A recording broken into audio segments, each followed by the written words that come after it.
परम मंगलमय परात्पर अखिलेश्वर अनंतानंत कोटि ब्रह्मांड नायक तड़ित दुत विनंदित पीतांबरधारी भगवान नंद नंदन यशोदानंदन गोकुल चंद्र बिहारी सरकार की अहेतुकी कृपा कटाक्ष का फल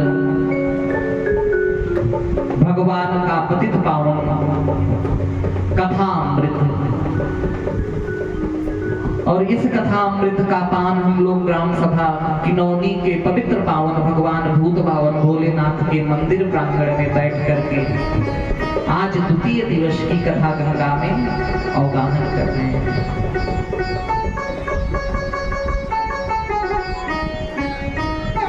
निगम कल्पतरोर गलितम फलम सुखमुखाद अमृत द्रव्य संयुतम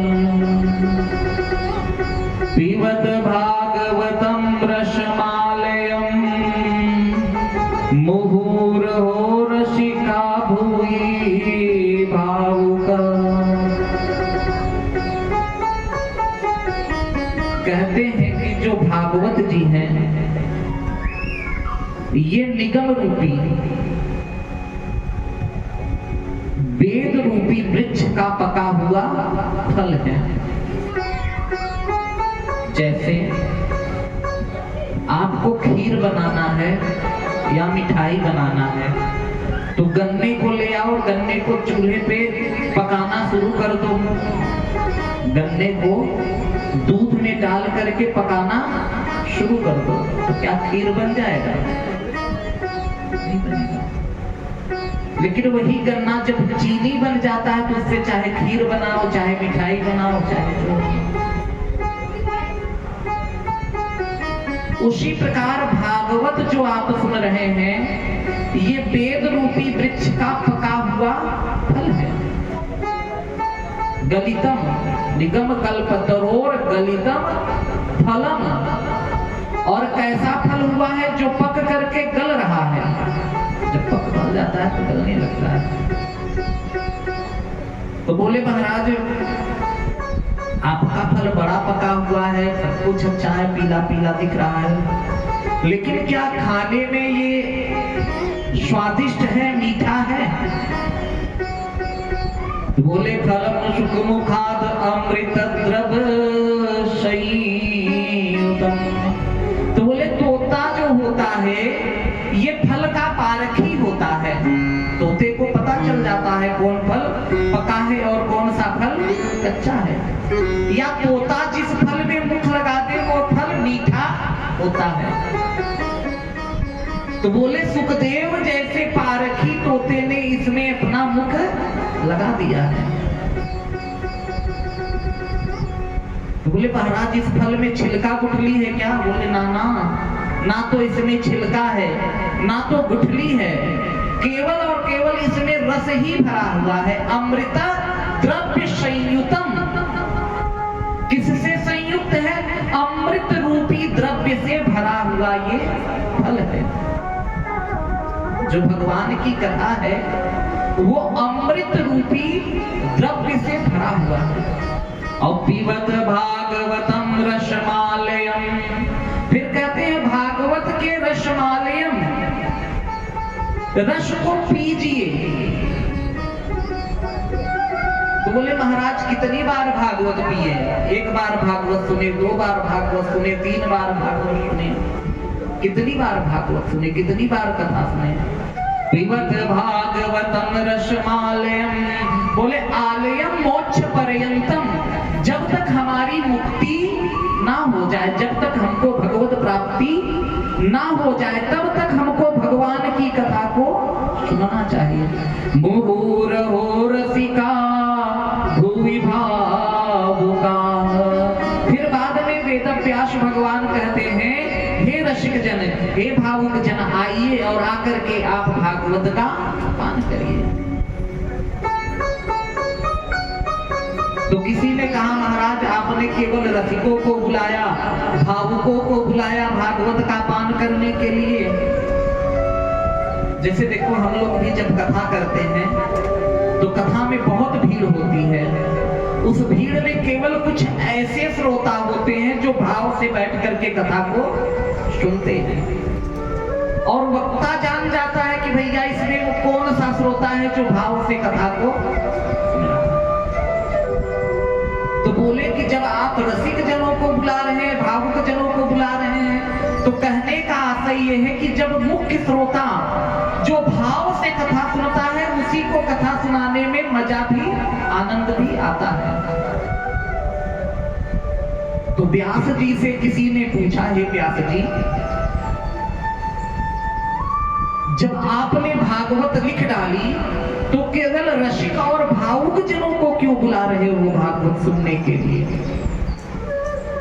तो कहते हैं वेदव्यास कि भैया, हमने मंदिर के बाहर एक बढ़िया से मटके में ठंडा ठंडा पानी रख दिया। मटके में मंदिर के बाहर, इधर ध्यान दो, इधर ध्यान दो सब लोग, बोलो मत। हमने मंदिर के बाहर एक मटके में ठंडा ठंडा पानी रख दिया। अब एक व्यक्ति अपने घर से पानी पी करके, खाना पीना खा करके चला आ रहा, और हम उसको पानी पिला रहे हैं। तो अगर उसको प्यास नहीं है तो वो पानी नहीं पिएगा। अब पिएगा भी तो 10 तरह की बात बना के, भैया कुछ मीठा भी रखे हो, पानी फिल्टर का है कि ऐसे पानी, अरे आप थोड़ा सफाई से रखा करो। मतलब उसको प्यास नहीं लगती है। और लेकिन अगर वही पानी एक दिन का प्यासा जिसके प्राण निकलने वाले हैं, और वो जब उस पानी को देखेगा तो आपको पानी पिलाने की जरूरत नहीं है, वो दौड़ करके आपके हाथ से पानी छीन करके पी लेगा। उसी प्रकार भगवान की कथा है, कथा हो रही है, कथा में सबका स्वागत है, सब आकर के बैठ जाए। भगवान की कथा किसी से पक्षपात नहीं करती। जो आकर के यहाँ बैठेगा, राम कथा सुरतरु की छाया, दुख भय दूर निकट जहीं आया। भगवान की कथा कैसी है भैया? जैसे स्वर्ग में आपने सुना होगा एक कल्प वृक्ष होता है। कल्प वृक्ष का नाम सुनी हो कभी? जब समुद्र मंथन हुआ तो उस समुद्र मंथन में 14 रत्न निकले। उन 14 रत्न में एक कल्प वृक्ष निकला। उस कल्प वृक्ष की महिमा क्या है? उस कल्प वृक्ष के नीचे जाकर के बैठ करके जो भी मांगोगे वो कल्प वृक्ष तुरंत उसको दे देता है। मतलब वो वृक्ष ऐसा है, उसके नीचे जाके जो भी कल्पना करोगे वो तुरंत प्रकट हो जाता है। लेकिन उस कल्प वृक्ष की एक मर्यादा है, वो कभी आपको भगवान से नहीं मिला सकता। लेकिन भगवान की जो कथा है वो पृथ्वी पर दिव्य कल्प वृक्ष के समान है। राम कथा सुरतरु की छाया। और इस वृक्ष के नीचे आकर के आप बैठ करके 7 दिन अगर अनन्यास चिंतो माम कथायाम निश्चला मति, अगर आप कथा में निश्चल मति बैठ करके 7 दिन भगवान की कथा को भाव से सुने हैं, तो आपके मन में जो संकल्प है वो संकल्प अवश्य पूर्ण होगा। जो आपकी कामना है वो कामना भगवान की कथा अवश्य पूर्ण करती है। और उसके बाद भैया आपके सारे दुखों को भगवान की कथा मिटा देती है। और कृष्ण प्राप्ति करम सौख्यम, और बाद में भगवान की कथा भगवान से मिला देती है। सकल सुमंगलदायक रघुनायक गुणगान, और सादर सुनहित तरहि नर भव सिंधु बिना जलयान। कहते हैं भगवान की कथा सकल मंगलों को देने वाली है। मंगल क्या होता है? हमारे घर में बच्चे हो, बच्चों से घर भला पूरा रहे, किलकारियां गूंजती रहे बच्चों की। बच्चे बड़े हो तो पढ़ने लिखने में अच्छे हो, बच्चों का विवाह शादी हो, उनकी नौकरी अच्छे से लगे, घर में नित्य मंगल कार्य होते रहे, कभी गृह प्रवेश होता रहे, कभी बच्चों का विवाह होता रहे, कभी गौना आता रहे, कभी घर में पूजन पाठ होते रहे, भंडारे होते रहे, खेती बाड़ी अच्छी रहे और घर परिवार में सब स्वस्थ रहे। यही मंगल चाहती हो ना। और उसके बाद क्या चाहती हो कि जब हम इस धरा से जाएं तो भगवान के धाम को चले जाएं। कोई ऐसी माता है जो चाहती है कि हम नरक में जाएं? कोई नहीं चाहती ना, सब चाहती, चाहे कितना भी बड़ा पापी होगा लेकिन वो भी चाहेगा कि मरने के बाद हमें भगवान के धाम की प्राप्ति हो। और जहां पे रहे तो सब खुशी से रहे, मतलब कोई दुख हमको ना व्यापे, हमारे जीवन में मंगल ही मंगल। तो भैया वो होगा कैसे, वो मिलेगा कहां पे? वो मिलेगा कहां पे कि आपको एक ही जगह पर बैठ करके सारे मंगल मिल जाएं और बाद में आपको भगवत प्राप्ति हो जाए। तो गोस्वामी जी महाराज कहते हैं सकल सुमंगलदायक रघुनायक गुण गान। जो भगवान का गुणानुवाद है, जो भगवान की कथा है, वो समस्त मंगलों को देने वाली है। बस नियम क्या है, शर्त क्या है? कथायाम निश्चला मति। कथा में एक कोने में आकर के बैठ करके आपको भाव से 3 घंटे कथा सुननी है। 3 घंटे में आपका मति केवल कथा में रत रहे, आपकी मति कहीं दूसरी जगह नहीं जानी चाहिए। और सादर सुनहि तरहि नर भव सिंधु बिना जलिया। कहते हैं जो सुनता है, कैसे सुनता, ये नहीं कि कथा पूरी नहीं हुई उठ करके कल जैसे माताएं भागने लगी। यहाँ तो कथा का टाइम बड़ा गलत रखा गया। कथा का टाइम क्या है? 4 बजे शाम से। जब सूर्य भगवान अस्त होने लगे तब कथा सुनी जाती है। कथा का टाइम आप लोगों की वजह से कि भैया हमको डांगर देखना है, खेती करना, घर करना, वो आपका एक तरफ है।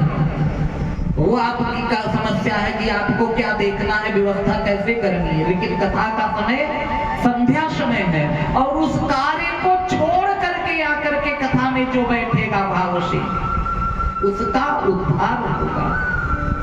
वैसे सोचो कि आकर के उठते रहो, बैठते रहो, बार बार इधर उधर करते रहो।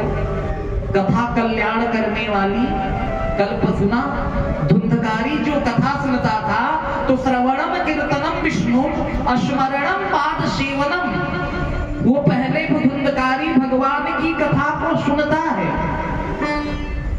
और सुनने के बाद जिस कथा को सुना रहता है उस कथा को जाकर के अपने घर में जाकर के उस कथा को मनन करता है कि आज व्यास जी ने ये कथा हमको सुनाई। घर पे चर्चा करता है, फिर बैठ करके भगवान का भजन करता है, कीर्तनम, और भगवान का स्मरण करता है। इतना करने के कारण भैया धुंधकारी का उद्धार हुआ। और हम क्या करते हैं? हम केवल कथा पंडाल में आए, जब तक कथा चल रही तब तक भी हमारी मति कथा में गति नहीं लग सकती। व्यास जी कुछ दूसरा कर रहे हैं, श्रोता कुछ दूसरा चला जा रहा है। तो इस प्रकार से कथा उद्धार करने वाली नहीं। निज भवन गवन हूँ सिंधु श्री रघुपति यह मति भाय हो। यह चरित कलिमल हर जथा मत दास तुलसी गाय हूँ। जो सुनत गावत कहत समझत परम पद नर पावही। रघुबीर पद पादोज मधुकर दास तुलसी गावही। कहते हैं जो भगवान की कथा को कहता है, जैसे हम कह रहे हैं, कहत गावत हमारे साथ में भजन गायन वाले हैं, सुनत आप लोग सुन रहे हैं और कुछ सुन करके उसमें समझ नहीं रहे हैं और कुछ सुन करके बड़े अच्छे से समझ रहे हैं कि क्या कहा जा रहा है। इतने लोग। और जो कुछ भी नहीं समझ रहा, छोटे छोटे बच्चे आकर के बैठे, इनको कुछ उतना समझ में नहीं। बोले भगवान की कथा क्या करती है? जो कहत गावत सुनत समझत परम पद नर पावही। वो नर भगवान के परम पद को आ जाता है। रघुबीर पद पादोज मधुकर दास तुलसी गावहीं। वो भगवान के चरण में जाकर के विलीन हो जाता है। आखिरी समय में वो भगवान के चरणार वृंदों में विलीन हो जाता है, या कहें वैकुंठ में जाकर के वो भगवान के परम पद को प्राप्त हो जाता है। वहां जिस प्रकार भगवान चतुर्भुज रूप में रहते हैं, उसी प्रकार भगवान का भक्त भी चतुर्भुज रूप नारायण रूप में हो जाता है। अगर कलयुग में कहा जाए कि हे मां, सुबह बैठ करके 4 बजे ध्यान लगाया करो भगवान का, तो कोई माता ऐसी है जो 4 बजे उठकर ध्यान लगा सकती है? ध्यान लगाएगी एक को सकता और कोई माला करेगी, माला तो करने खिले, माला तो कर में घूम रहा हूं, मन कहां घूम रहा है? जगत में घूम रहा है। फिर उससे कहो